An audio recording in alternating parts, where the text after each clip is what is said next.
I think that needs to be the new theme song.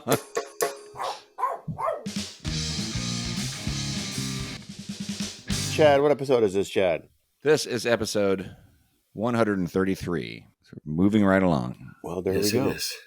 Hey, did you guys see that wonderful write-up that our friend Miss Fuentes wrote? Mm-hmm. Yeah, that was spectacular. What about Andrew Dansby? Did you see that? Yep. In the Chronicle? Yeah, we read that well, we got a notification about it last night. I guess it had come out the day before, but we read it. I read it to the guys on the way home and wrote to thank him about it today. So yeah, it was pretty cool. But it was just kind of it was interesting because it's the first time, I'm pretty sure it's the first time I've ever seen Patrick called a songwriter in print, which was pretty cool. I mean, it just jumped out at me. It was like, oh wow, songwriter. Yeah.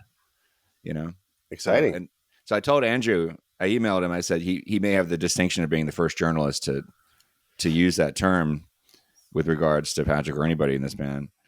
And he thought he's like, oh wait, is he not a songwriter? Yes, he wrote half the songs on the record. But anyway, very cool. Yeah, and Gladys Fuentes, maybe put a link up to both of these, but she reviewed the record, and it was Eric had reached out to her and told her about the thing, and she did her homework. She went in there with a fine-tooth comb, and it was a delight to talk to her. But the way that she reviewed it was kind of staggering. I had to really think about, did she get the right record? I mean, it was just the right band. Yeah, she nailed it. It was just so well done. And speaking of well done, what a release! What a release at the Continental Club. Yeah. Oh, album release. Album. Thank you. Yes. Yeah. Sorry, we can't talk about backstage and here. There's children that listen, but Alan Hill, Alan Hill is now the man in charge of the booking and the logistics over there, and of course we've known Alan for 1,000 years. Eric's known him for 10,000 years, and he's everything he touches. He's one of those guys that if he calls you for a gig, make room. It's going to be fun. It's going to be But so it's just great that he's running that ship over there, and we then Luba running sound just killed. I mean, just slayed on on our mix in our ears, plus the room. People were just jumping for joy on the and Jeff Duncan on fiddle killed it. Amazing as always. And and Woody's yesterday, I guess it'll be 2 days ago now to you late listeners, but that was really fun. It was fun. I mean, really fun. That was a intensely hot, day. Just the it's funny. The owner says, I said, man, the breeze up here is nice. And he said, well, you'll find Texas on the first floor. I love that. I love that saying. And it's true though, because it was lava downstairs, and then upstairs was lava with a breeze. But it was just a really nice day, and we played some shit that we hadn't done in a while, and just I had a ball yesterday. I couldn't come down when I got home. Yeah. Is that why you ran for 5 miles? I'm glad you mentioned that. You were just high as a kite. I did. It was one of those things where I came home and I said, I mentioned in the van that I was going to do that, and the closer we got to Houston, I said, I bet I'm going to sit on the couch and rethink this stupid statement. And I did sit on the couch and I did rethink it, but my legs were bouncing. Absolutely could not come down. Just so, put the kit on out, and it was gorgeous. Last night in Houston, Texas. Sunday night, Houston, Texas, 10 p.m., 10:30, whatever it was. Just heaven out there. Absolutely heaven. I know I'll speak for Chad again when I say this, but we believe you. No, but I will say Chad Chad doesn't like the sunlight as much as maybe Eric and I, and the 5+ hour, maybe 6 hours in that heat yesterday at Woody's was, I mean, that was taxing. That was, yeah.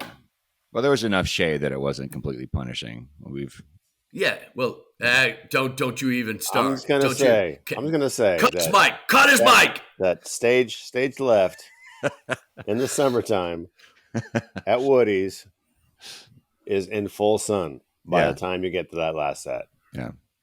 Oh, that's why I had to ask Chad for sunblock to cover my left arm on my tattoos so they wouldn't get ruined by Mr. Sun. Yeah. But the fun thing about that gig was I was half out of my mind from the night before, just kind of delirious, obviously, by the way I've lost my sunglasses and left my wallet in the van yesterday, apparently after we got home. Not drinking that much, by the way, but just kind of like out of my mind.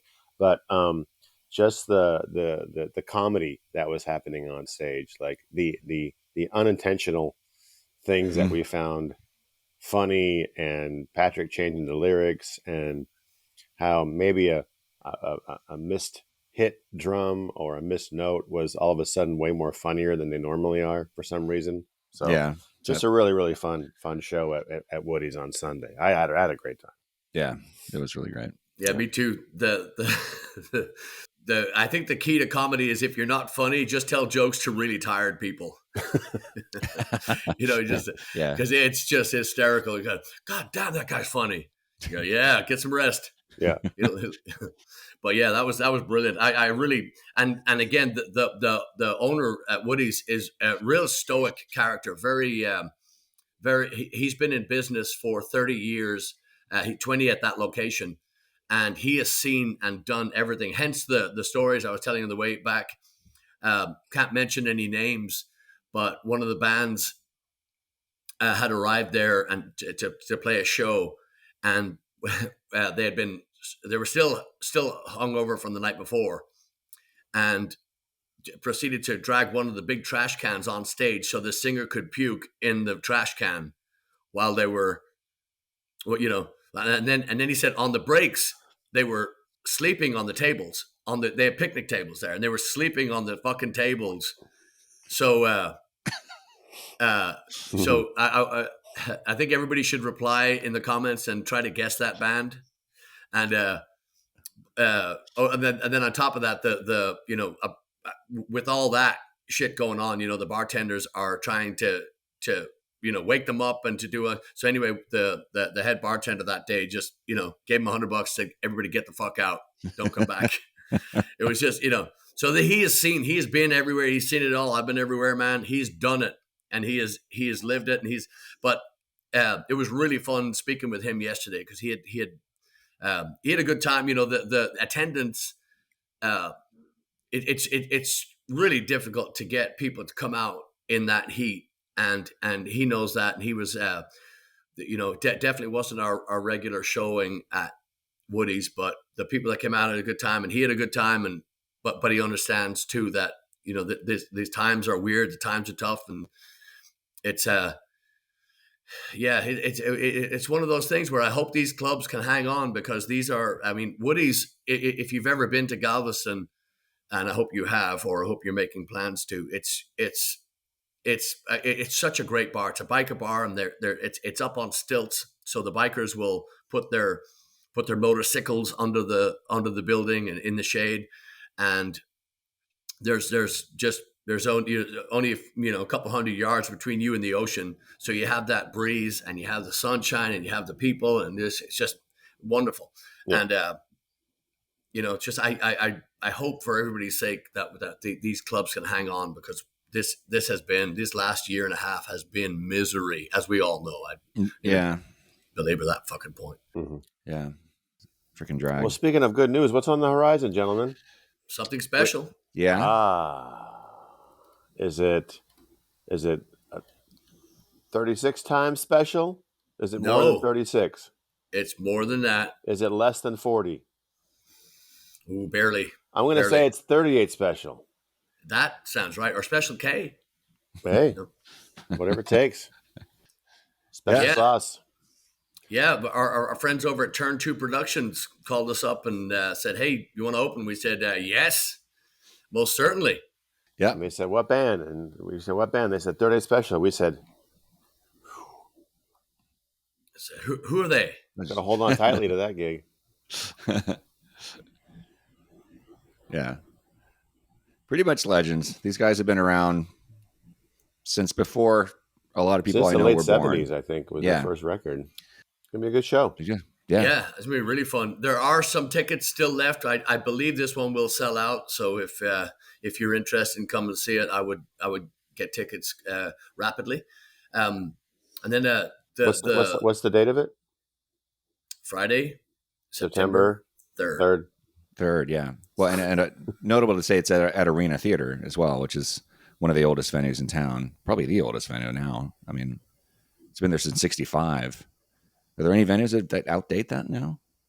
I think they're all gone. Let me just check my memory. No.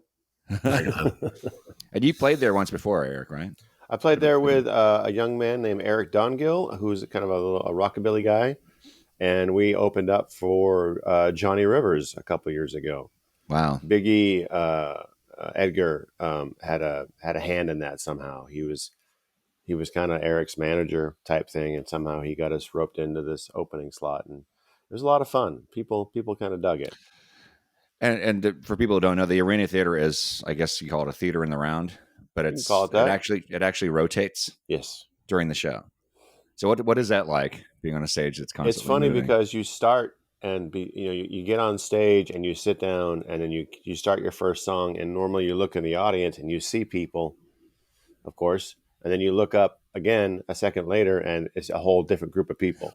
So next thing you know, you kind of know, once you get started, you feel the first tug of the thing start to turn, but then once you're going, you kind of don't really realize it unless you're focusing on like looking directly into the audience and watching somebody go over there while you're still staying put.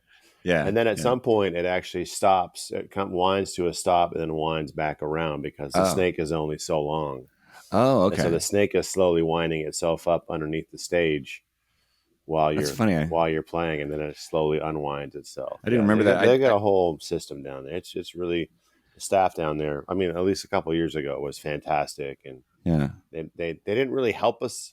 The sound guys were helpful, but I mean, that's all they what do you need in the monitor, blah blah blah, that's all we need. Great. And they kind of took off with it. Mm-hmm. And we had to bus our own table, as it were, afterwards. But luckily so when it stops, the ramp, there's like an aisle between the groups of seating, and the ramp that you walk up goes right back to the dressing room that we were at. So hopefully it'll be the same thing for us. We can just stage our gear up there when we get done. I've only been there once when I was 10 years old. So it would have been 1979. And my stepmom took me to see the Jacksons. Wow. Who were one of my favorite bands at the time. And the funny thing about that is I had gotten into them because I was going through my mom's record collection, and she had Get It Together by the Jackson 5, which was from the early 70s. And I really wanted to get some more Jackson 5. So she took me to Cactus Records, and they only had stuff by the Jacksons because they weren't called Jackson 5 anymore. So I picked up their latest record, which was probably Destiny. And then driving out to my dad's house, which was out in Stafford, Fort Bend County, going down 59, we drive past the Arena Theater every time. And it was much more visible. But back then, now there's like 2 office buildings in the parking lot. Yeah. Back then, it was just a theater, so you could see it plain as day every time we drove past. But I noticed one on the marquee, it's just, there's I think a 2 or 3 night engagement. Jacksons were coming. And I've since realized now it was the makeup gig because they were touring earlier and they were supposed to be at the Summit, and that show got canceled for some reason. So they're coming back to make that up by playing several dates in a row at the Arena, which is a much smaller venue than the Summit. So then later I found out my dad bought a couple tickets for him and his wife, my stepmom. And I got upset because I want to see them. I was only 10 years old, but by that point it was sold out. So they couldn't at least they couldn't get a ticket that was where I would be actually sitting with him, I guess. So eventually my dad bowed out and said, you you take Chad. So she took me, and that was just, I still remember that as one of the most fascinating things that I experienced as a kid. But I haven't set foot in that theater since that night. Whatever that was, 42 years ago. Crazy. It'll be fun. It's gonna be a great show. Yeah, I think Samuel Jackson's the only one still playing. See what you did? See what you did? See? I know. He's fucking gone now. Yeah. I know. Way to go, Patrick. That's what I do. Yeah. That's what I do. do. Back. He's back. Okay, good. Brief. So the pre-orders, the long-awaited vinyl pre-orders for Blagmatic are live on Blaggards.com right now. You could even pre-order them if you see us in person. You could get the pre-order from us there at the show if you want to do it that way. And if you do it that way, we'll be able to hand you a poster on the spot. Yeah, that was another wonderful thing too. We got their artwork in. Obviously, so just for those who don't know, vinyl takes forever now. There's not just like back in the old days, back when the Jackson 5 were roaming the earth. You can't just say, "Hey, give me 1,000 vinyl, blah blah blah." We'll have her. Doesn't work like that anymore. Now there's so few. There's so our good friend June Narnia sent this wonderful article on why it's so difficult to get vinyl, why it's so and of course it's back in demand, and Cactus and we always talk about Cactus Records here in Houston and Sig's Lagoon, just across from the Continental Club on Winburn. They have just huge, just monstrous collection of vinyl, and they really are. They're just picking back up, and people are ordering them.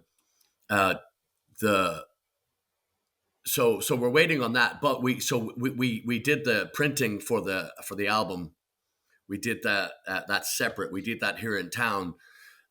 Just because the place where we're getting the vinyl couldn't do the artwork that we wanted to they couldn't do it the way we wanted to. So we did it and got them in, and they're spectacular. They're spectacular to look at. The paper that we used and the insert and just everything is so well done.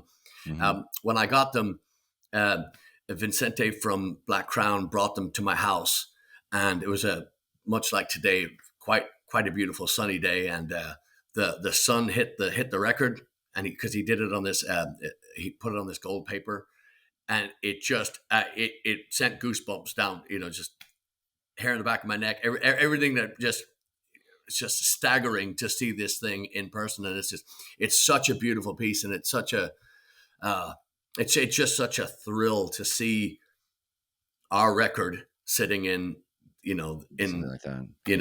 And that's just beautiful. So yeah.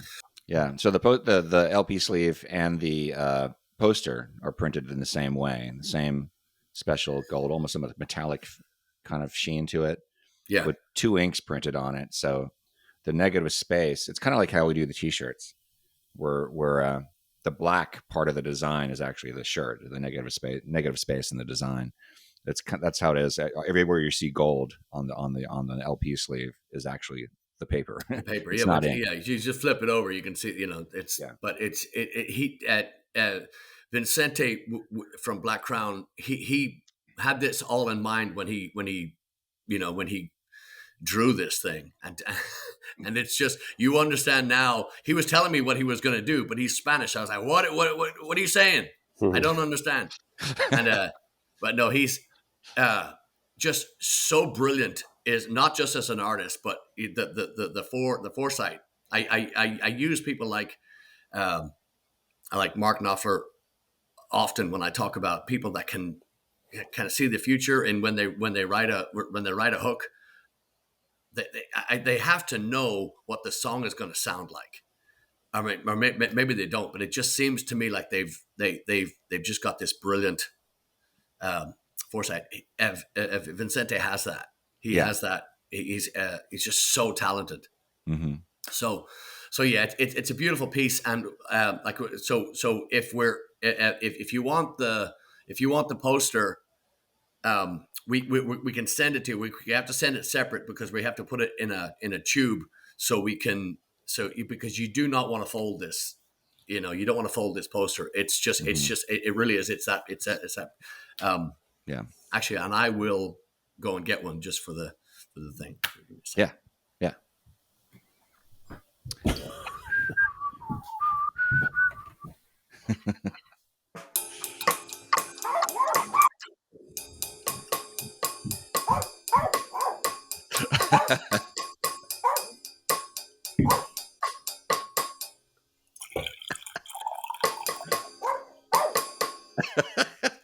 I think that needs to be the new theme song.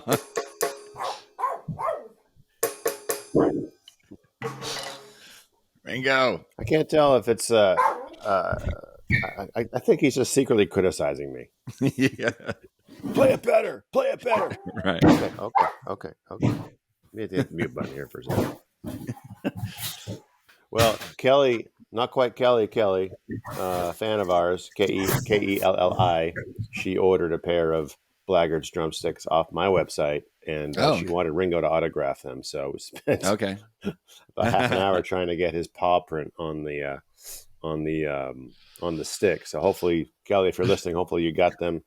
But Ringo is always he always seems to show up on a SlapperCast like every other one or something like that. He tends to show up. So he's a nut for sure.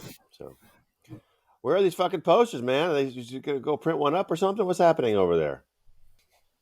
He just left the building. He went for another run, I guess.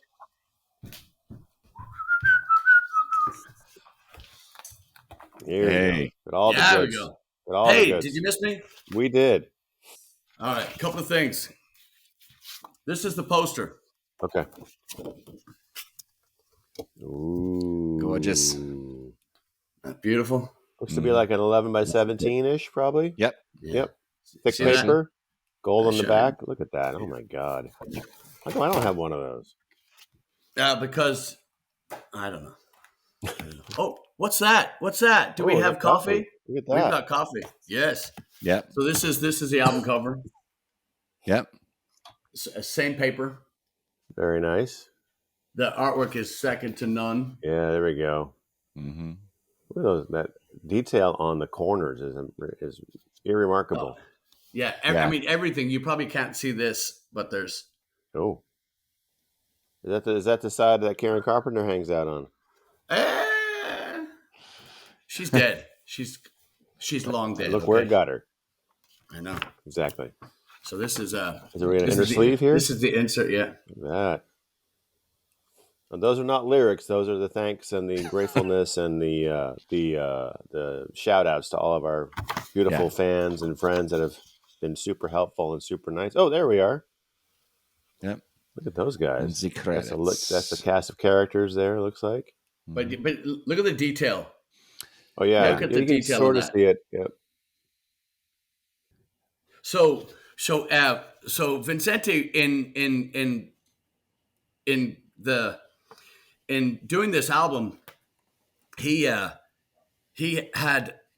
the tunes that we had sent him from the record. He had them on repeat, and he was drawing, and he was giving birth to this idea, this record. He was able to draw a through line. I know we talked about this before, but he was able to draw a through line. He thought that it was a concept album, and he had been able to, in his mind, piece all these songs together. And so everything that you see, and every little detail, every little piece of art that's in the background here, that we couldn't get it on the CD, obviously because of the size of it, but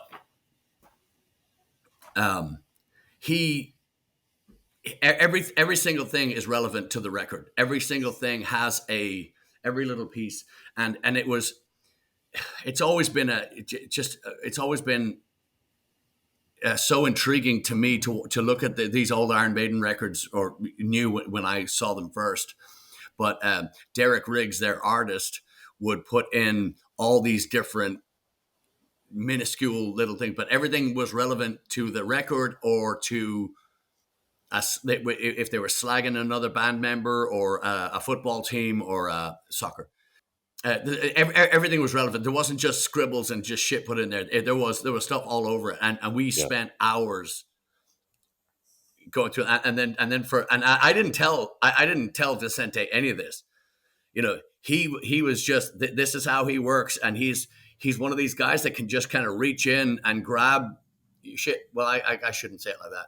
Sound like Bill Cosby. He's just one of these guys that just is able to look through, look past, the surface, look deep into what he, and just a true artist. Yeah. I mean, he showed some pages from his sketchbook, I don't want to call them doodles because that's definitely not what they are. But the idea of him just kind of sitting there and just kind of like drawing these little things, and they all showed up on the album somewhere, and just stuff that's just coming out to his mind while he's hearing the music.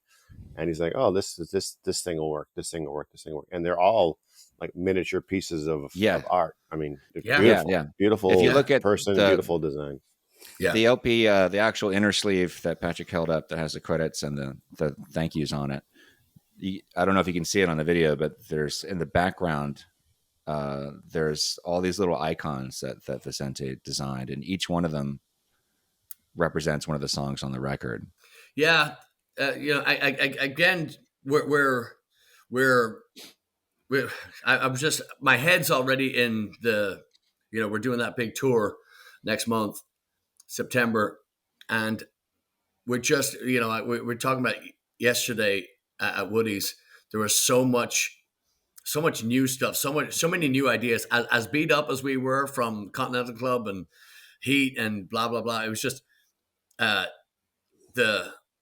I can already tell you where the new record's going to be. I can tell. I heard so many things done last night. We talked in the last episode about clearing the board and doing our soundboard. Yeah. And yesterday, I'm so glad we did that, because yesterday was we arrived extra early. So we get home at ungodly hour from Friday at the Continental, and then from